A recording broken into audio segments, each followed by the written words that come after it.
Insane song backstories revealed. Hey man, check this out. You know the riff to Satisfaction, right? It's probably the most famous 3 notes in rock history. Bum bum da da da. Well, Keith Richards literally wrote it in his sleep. No joke. He's crashed out in some hotel room in Florida in the mid-60s, dead to the world. Apparently, he wakes up in the dead of night, grabs his acoustic, hits record on this little portable tape player, plays the riff once, drops the guitar, and passes back out. When he listened to the tape the next morning, it was 2 minutes of acoustic guitar and 40 minutes of him snoring. That's how you make history, man.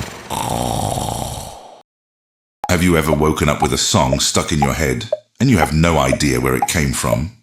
That's exactly what happened to Paul McCartney with Yesterday. He just woke up one morning with the entire melody perfectly formed in his brain.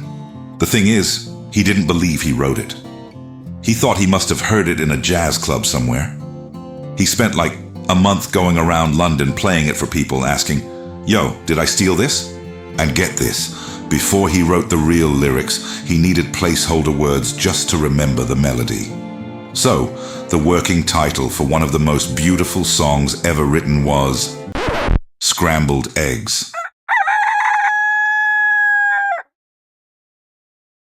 Alright, let's talk about that crunchy, dirty guitar sound on You Really Got Me. That sound basically invented hard rock.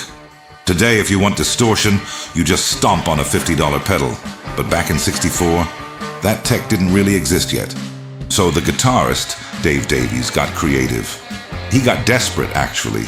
He took a literal razor blade and just sliced up the speaker cone of his little Elpico amp. He plugged in, the speaker vibrated against the torn fabric, and boom! That nasty fuzzy tone was born. Sometimes you just gotta break stuff to make art, you know? Okay, a little bit of musical gossip for you. You know that incredibly funky groove on Stevie Wonder's smash hit, Superstition? Well, Stevie actually wrote that song for Jeff Beck.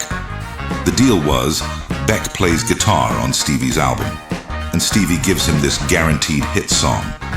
But then, the head of Motown, Berry Gordy, heard the demo. He looked at Stevie and basically said, "Are you crazy? That's a #1 hit. You are absolutely not giving that away." Gordy forced Stevie to put it out as his own single first. Jeff Beck was totally blindsided. I mean, it worked out for Stevie, but brother, that's gotta hurt. Man, this last story is totally far out. It's just a heavy trip, you know? Gives me the cosmic chills every time I lay it on someone. So, Pink Floyd is in Abbey Road Studios. They're recording Shine on You Crazy Diamond, which is this massive epic tribute to their former singer, Syd Barrett, who had lost his mind to drugs and sort of vanished. They are deep in the session, literally singing about Syd when this guy wanders into the control room. He's heavy-set, shaved head, no eyebrows, holding a plastic grocery bag. The band members are looking around like, who is this random dude? It took them hours after he left to realize that it was Syd. He just intuitively showed up while they were recording his tribute. Roger Waters said he just started crying when he realized it was him. It's heavy, man. Just a total mind-blower. You know, when we listen to these classic tracks today, they sound so perfect and untouchable, like they were handed down from the music gods. But the truth is, a lot of the time, it was just a bunch of folks in a room, making mistakes, slicing up speakers, falling asleep, and just stumbling into pure magic. That's the beautiful, messy reality of rock and roll, man. It's never boring.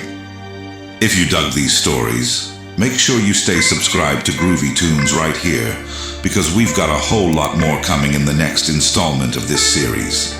I've got a stack of crazy stories lined up for part 2, and don't worry, I promise you, not a single one of them is about country music. Yeehaw! Catch you in the next one, all you groovy music freaks. I'm just letting this Floyd gold play out to the very last drop, man. If I cut the music now, I'll actually have to start doing laundry or something, and my aura just isn't ready for that kind of responsibility. All right, cosmic travelers, straight from the source. David, Nick, and Roger are about to lay it all out. No static, no filters, just the Floyd truth. Hit the lights, find your center, and dive in. We played 5 nights at the Rainbow Theatre in London, specifically sort of premiering this thing under the title of Eclipse, sort of way back in 72, long before it. So there's every opportunity for lots of people to hear it and lots of people to bootleg it if that's what they wanted to do. But the benefits of actually playing it live on stage and us knowing the material well when we're in the studio, it's a very, very rare thing for anyone to know their material well when they're recording it, because you've only just written it. And I think Dark Side of the Moon definitely benefited an awful lot from the amount of time we'd played it on stage before recording it. Us and Them was a piece of Rick's piano piece that we initially we had in 1969, funnily enough, and we were going to put on the film Zabriskie Point by Antonioni over a riot at UCLA scene. It seemed to fit remarkably well, all this rioting and heads being banged by police in slow motion with that music. But Antonioni, we're very thankful to him, but turned it down. And we still had it around when we were making Dark Side of the Moon. And there it was.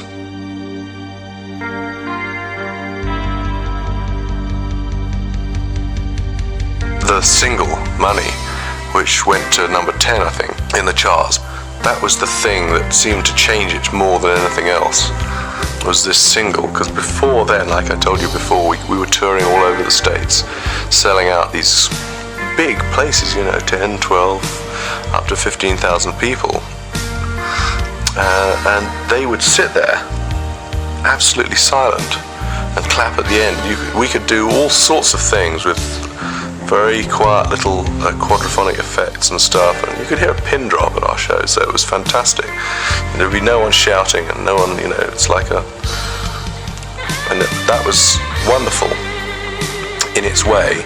And after that single, that tour was a bit of a nightmare for all of us in some ways, because it was wonderful to have all those people, but from that moment on to this day, they never stopped shouting and making a lot of noise. I can just remember we'd sit up on stage in these places and look at each other going, Jesus Christ, when are they ever going to stop? And every kid shouting, money, play money, play money, all the way through from beginning to end. And it was unbelievable. It really was. It was a shock. It was a big shock, and that's changed our music. Some of the little things that we used to do that were incredibly quiet and subtle, little things that the audience would be sitting there listening. All these things going on around, total silence. We've had to really cut some of that stuff out. It just became impossible, literally. There's no point in doing things that people can't hear. And if that racket's going on, I'm sure that's changed the shape of our music to a certain extent. It's a shame in a way, but it swings and roundabouts. You gain a lot, you lose a little bit. It was a very difficult period for us, I have to say. All your childhood dreams had been sort of realised. We'd had the biggest selling record in the world, and we had made money, and all the things that you got into it for, the girls and the money and the fame and all that stuff, was all, sorry Nick, looking terribly embarrassed. Everything had come our way, and you had to reassess what you were in it for thereafter, and it was a pretty confusing and sort of empty time for a while. There's perhaps a feeling that once you've had the big hit album, the next one should roll off a little easier. And in fact, like so many things, each rung of the ladder is equidistant. And it's just as difficult to make the next album as it was the one before. Harder. It was just, the pressure of following something like Dark Side of the Moon. You try it one day. Yeah, you just try it. You try following Dark Side of the Moon one day. We still are.